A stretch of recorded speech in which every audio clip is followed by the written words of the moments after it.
My eye operation. Your eye operation, yeah, your environment changes and you just basically, you just go, don't you? And that has definitely, that incident's definitely affected me, I'm not so confident. But I've got massive social anxiety since COVID. Have you? Yeah. A lot of people have, haven't they? Yeah. And it's, I'll go out and I want to go out and then I'll get there and I'll just...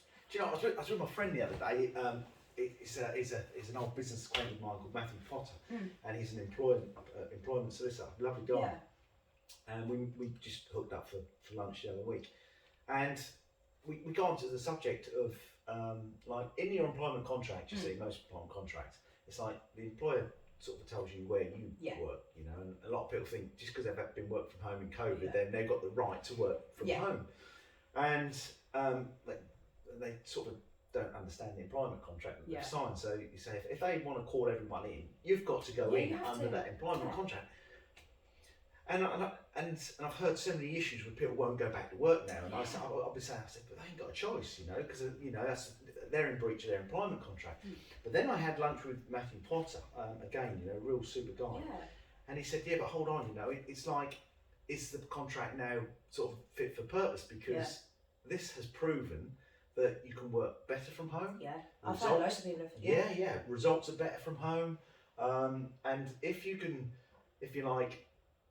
I don't want to delve too much in the law side of things, because that's not my subject field, but if you can prove to your employer that you're better from home, why can't you? Why can't you? If you it's statistically that society has put into you that you have to work in an office. So again, I've changed just simply by talking to someone expert in the field. So actually, so when I, continue to build what I do in my companies, I will have that pretty much 70-30 mix. Like, I think I would be better with that. With someone in my head like that, because I know that I've got them couple of days that I can just do them at home and I can get on with it and be like, and then you've then got that hustle and bustle at the office. And I love being in an office. I say to people all the time, I miss being in an office. I miss people. And I miss people. I miss being in the office and just radio, anything, chit chat, all of that. And that's why people are suffering now with anxiety and social anxiety, because they haven't had the people and they haven't had that interaction with people. But it would be very interesting to maybe speak to Matthew about whether he's ever had any cases of employment and unfair dismissal. Oh, that's what he does. Because ADHD is such an unemployment factor for women, and anyone. I find more with women. So it'd be very interesting to see whether there's any connection there, or if there's something like that. Because interesting. That could then come under unfair dismissal. Well, I'll send him a link to this. Yeah, that'd be amazing. Yeah. Because if I'm not going to work because of depression and anxiety, but in actual fact it's me sat there and procrastinating on stuff and feeling bad and feeling guilty, I'm not acting on stuff, there's a bigger issue there.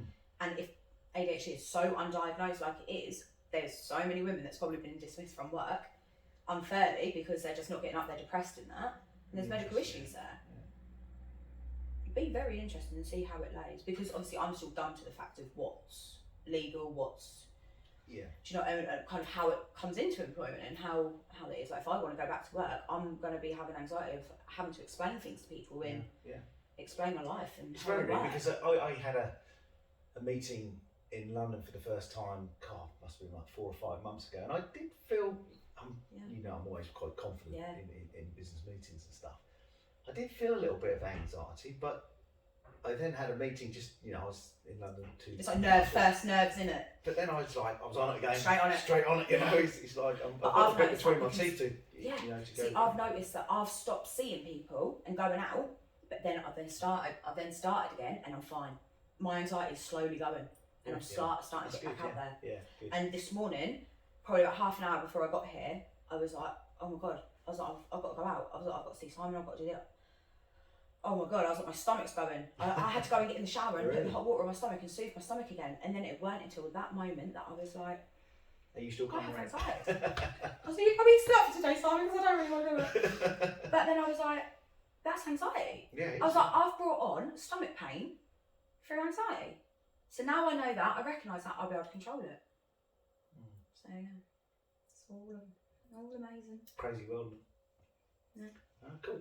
But thank you so much for coming around and coming on this. No, it's a pleasure. I want to participate in things like this because I am older generation. Yeah, but it's nice to learn though, isn't it? Yeah, absolutely. And now, even just you walking away from here today, doing that test, you will now understand why you've got hyperactivity, why your head doesn't shut off, why your insomnia is such a... years, You've had ADHD since you were a kid. Possibly. And it's been...